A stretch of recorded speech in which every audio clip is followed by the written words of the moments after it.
Russia could lose trillions of dollars as a result of the invasion of Ukraine, experts say. Russia has lost billions, if not trillions of dollars due to sanctions. The frozen assets are as high as $600–700 billion.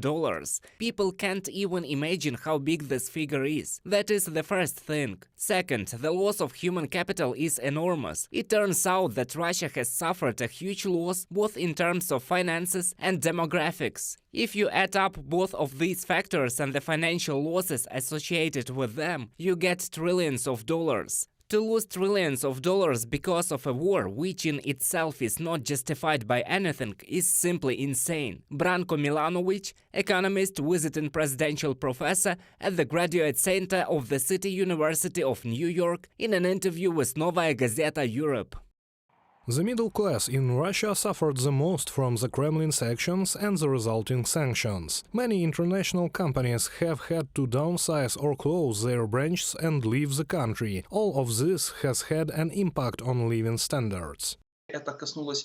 This also affected those who belong to the not very well protected social groups, those who work at some governmental events that had a life from paycheck to paycheck, even before the sanctions. I noticed that this phenomenon is probably characteristic only for the Russian Federation, and now it has become even more widespread. They take a loan in order to collect a child for school, and the sanctions have hit all of these segments of society. First, they began to earn less as many people were transferred to 1.75 jobs on a part-time basis.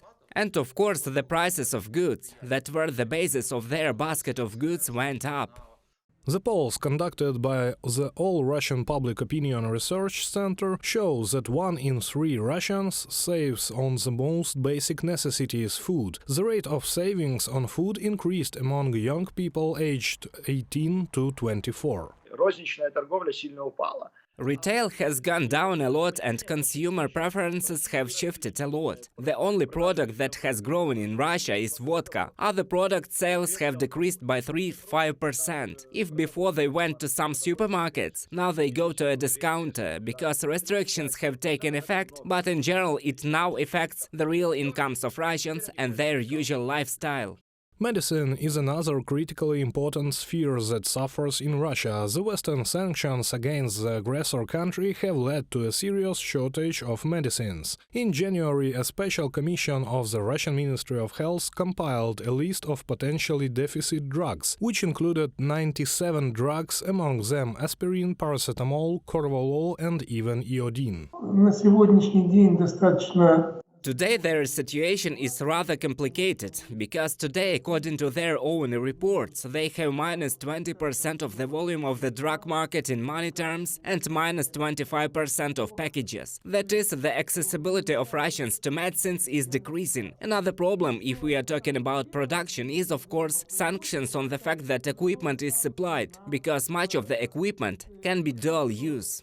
Experts note that now only Russian-made generic drugs can be offered in Russia. However, in this case, there is no guarantee of quality. Also, Russians do not have access to innovative medicines that are necessary for the treatment of serious diseases.